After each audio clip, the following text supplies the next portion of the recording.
On this channel, we are often asked how Dixon and I both ended up being lawyers. So in this video, I will share mine and his backgrounds and our story generally. It's very interesting and pretty rare for a couple to go to law school together, so definitely stick around. We've had some of the most fascinating internships and personal experiences that brought us to this point. If you're new to our channel, I'm Margarita, and although both myself and my husband ended up becoming attorneys, we quickly realized that there had to be a better way of serving clients rather than just charging them $10,000 and handling the marriage adjustment or whatever other process for them without them actually understanding the process at all. That's why today we teach couples everything they need to know about the marriage adjustment of status process and showing them how they can effectively and successfully handle it for themselves. But speaking of a background, so I came to the US almost 11 years ago, and pretty much as soon as I started dealing with the USCIS and CBP, I knew I was going to be a lawyer. It started at the border where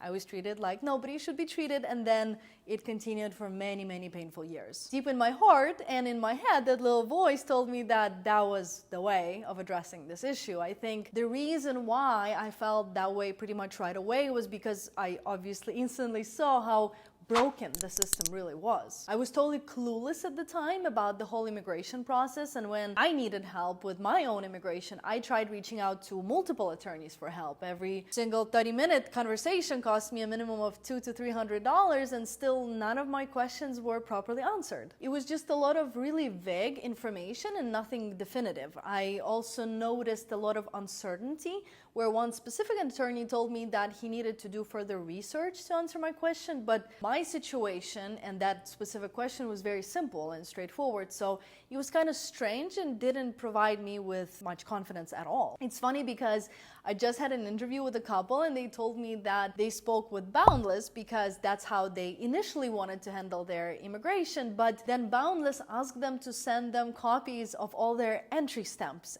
into the US, and they really don't stamp passports anymore, and it was weird to them that Boundless is unaware of that or was unaware of that, which is exactly how I felt looking for a solution as well. And when it comes to my experience with lawyers, it was also in addition to not being super nice to me at all. I often speak to couples today who had prior consultations with attorneys, and their complaints are really always the same. Lawyers don't seem to care, they don't want to answer my questions, they're very stern and kind of intimidating. It's all the same. Nothing changed in these years. And obviously, I would imagine it throws people off when I'm totally friendly on my calls despite being an attorney, but look, the whole immigration process is very much stressful by itself. If on top of it, whoever is helping you is adding additional stress for you, that just totally defeats the entire purpose of that help. Either way, the whole point of this story is that I ended up going to law school because I did want to be different and provide my clients with an entirely different experience. So we went to law school together, which I will talk about Dixon and how he ended up there with me in just a second,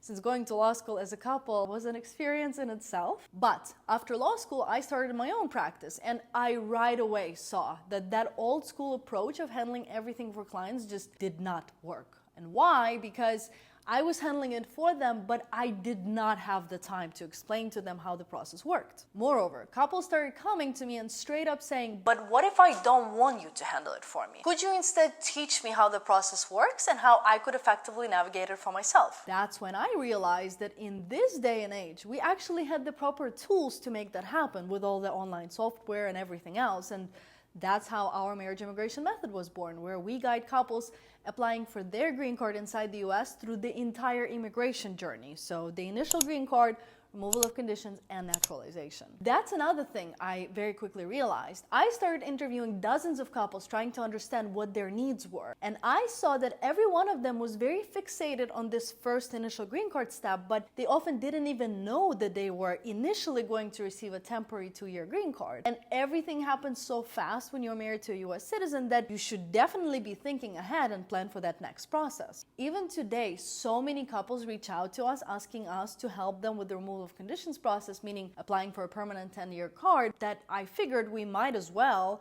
help our members with the whole journey. It's stressful to see that your green card is about to expire and you don't know how to handle this brand new process. Moreover, the removal of conditions is taking a very long time for the USCIS to process these days, and traveling overseas when an expired green card is nerve-wracking. So you do need to make sure you're following all the proper steps to ensure you don't have any issues. Another thing is that since the removal of conditions is taking forever, you do need to apply for naturalization while that other process is still pending, and you will likely have just one interview where both applications will be approved. But couples don't know that, so they sit waiting for the 10-year green card, which wastes a lot of their time. Now I know that the whole reason why I personally ended up becoming a lawyer is because today I help couples like us get through this process as fast as possible without wasting any time, and truthfully, without being stressed out through the entire journey. Moreover, I also realized that teaching people how the law works and how to handle a specific situation is so much better than doing it for them. We looked into it, and it's actually called an IKEA effect. You know how in IKEA they sell furniture that you need to assemble yourself. Turns out that you value this whole immigration process and overcoming this obstacle much more if you put an effort into compiling your own application and handling the whole process for yourself. There's just a certain level of pride in handling something yourself without needing an attorney, and we are merely guides who just know the latest trends, timelines,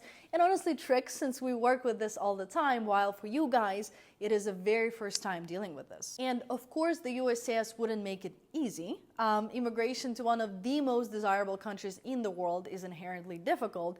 That's why when you go to the USCIS website, it's not helpful whatsoever. If anything, it's intentionally confusing. Combine that with all the contradicting information online and you feel stuck and completely intimidated. But now speaking of Dixon and how he ended up in law school with me. So Dixon is actually a mechanical engineer, and we met when he was working for a startup in Seattle. I was still finishing my undergrad at the University of Washington, but I 100% knew that law school was the next step. He, on the other hand, wasn't sure what he wanted to do moving forward. Also, I think out of pure support, he actually agreed to study for the LSAT with me. Literally one day when I started the LSAT prep course, he was like, yeah, I will study with you. I don't mind taking this exam. Let's see where it takes us. And guess what? He got a much freaking higher score than mine and ultimately got a full ride scholarship to go to law school. So essentially, he ended up there with me out of support for me as well, which I'm beyond grateful for. Law school experience was very tough for us as a couple, and if I had to do it alone, oh my, it would have been way worse. In case it's something new, law school is a very competitive and often toxic environment. Students are being graded on a curve, meaning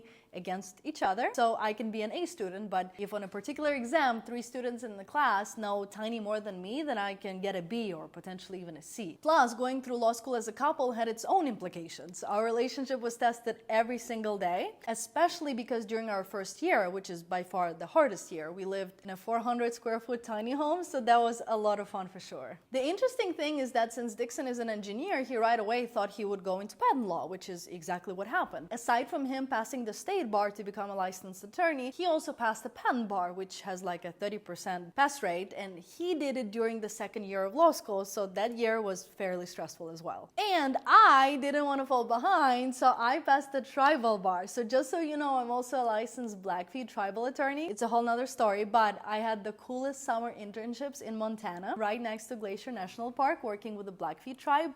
And they encouraged me to pass their bar exam because they wanted to hire me after graduation, and that way I could practice tribal law with them. But after graduation, I knew I was going to immigration law. Here's the funniest part about this all. So while in law school, I was helping people with their immigration, including my family, and that's when I learned how really messed up the whole USCIS thing was. Dixon and I, we spent hours discussing immigration and multiple different scenarios, like if this happens, then that happens. And there was so much fear and just stress, and that's when I told him that I would never touch immigration again, that I hate the USCIS and how incompetent they are. But he was like, yeah, but you really know this stuff and you are very passionate and compassionate about it. You should actually consider doing it full time. And that's basically when it all clicked. He did end up practicing patent law, and he worked big law, writing patents for Fortune 50 companies. companies, so companies that you all know very well. But ultimately, I did infect him with the whole immigration thing. You see, prior to knowing me, he thought that getting a green card was super easy. You know, whatever they say on TV, you just kind of cross the southern border and you're good to go. When he saw my personal experience, everything changed right away. And that's why we now serve couples in an untraditional way, but I haven't seen happier clients than ours, and honestly, we're also incredibly happy as well. Lawyers very often complain about their clients being rude, calling for updates all the time, having unrealistic expectations and no boundaries, but of course that's a thing when they pay 10 grand and they have no clue what's going on.